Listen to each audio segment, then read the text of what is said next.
Cunningham. Thank you, Acting Speaker. It's a great honour to be able to contribute to this parliamentary recognition of the life of Les Johnson, a former member of this place and a very well-loved local in our region. And I acknowledge the presence of the Deputy Leader of the Opposition, who was also able to attend the funeral with myself, and also Les's widow, Marion, who's with us this evening. In the contributions to date, members have focused on Les's work nationally as a minister and locally in the Sutherland Shire, which was the heart of his electorate. Les loved the Shire. For that community, he contributed much, and his legacy will be forever remembered. There is absolutely no doubt about that. And his achievements on the national stage have been well traversed by honourable members in this debate, so I also thank them for their kind words. I thank the Prime Minister and the Leader of the Opposition in particular for their generous remarks.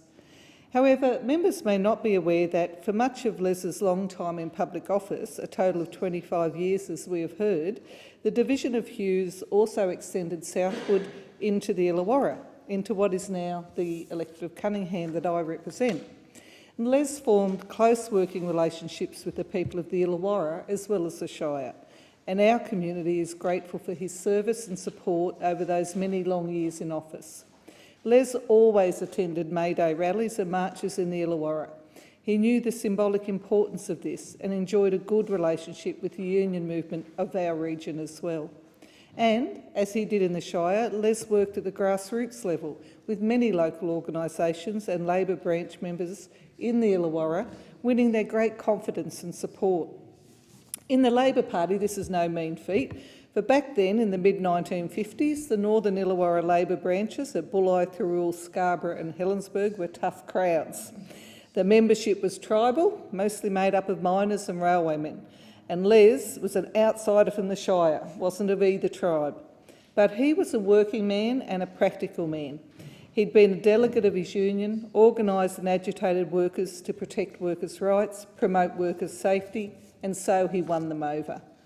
Les's son Grant remembers as a boy travelling with his father down the coast a couple of times each week, visiting branches and community meetings one after the other down the coast road.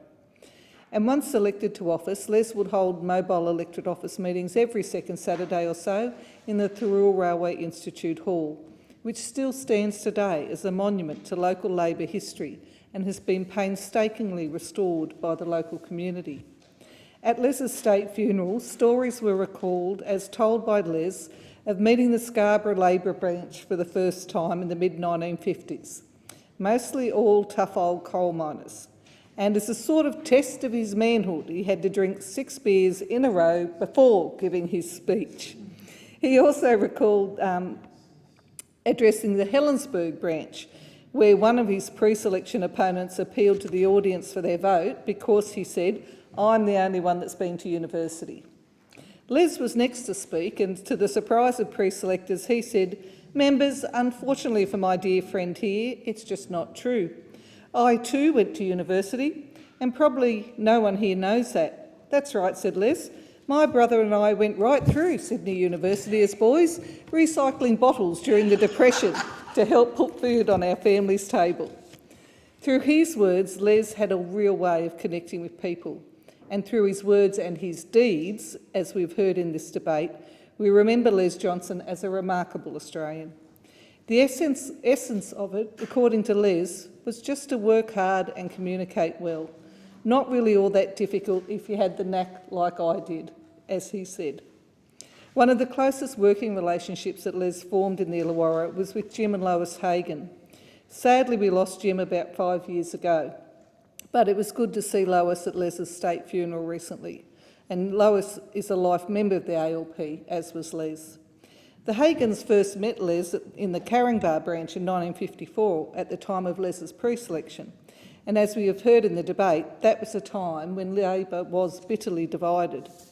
Jim used to say you could go to the Sun branch meetings back then and literally draw a line down the middle of the room, so divided were they. One of Les's lasting legacies is that he played no small part in helping to heal those rifts. He brought people together, and although this initial pre-selection was highly contested, there were 11 candidates, He won the members' confidence and was never challenged.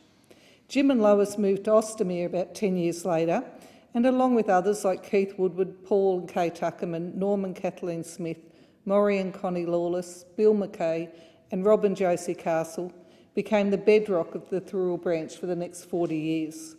They were great friends and political partners in Hughes. Jim was president of the Hughes Federal Electoral Council for years and Les's long-term campaign director. In fact, when Jim passed away, Les dedicated each of his election victories to his comrade and friend.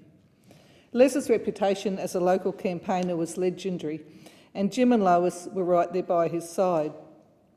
But Les made so many contributions to the Illawarra community during his time in office, too many to list, and we are grateful for all of them. But in recent years, towards the end of his life, Les also gave generously of his time to help catalogue the history of the Labor Party in the Northern Illawarra. It is recorded in Chris Lacey's book titled Illawarra Agitators, about which I've reported to the House previously. Les was often in demand for Labor campaigns in those early years, not least, it must be said, because he was one of the very few members who owned a car as well. And of course, Les spoke often about the early years, campaigning with Gough Whitlam and of his time in the Whitlam ministry. Chris has told me that the book could not have been done so comprehensively without Les's help, and that he will be forever grateful to Les for it. He's also very grateful to Marion, who, as I said, is with us today, who, because of Les's failing eyesight, would have to read long emails and early manuscripts to Les to verify the content. Chris had the honour of presiding over Les's state funeral as MC a little over a week ago, and I'm told that Marion had lined him up for the task about 2 years ago after the Thirroul branch centenary dinner, and he was only too happy to do it for his friend.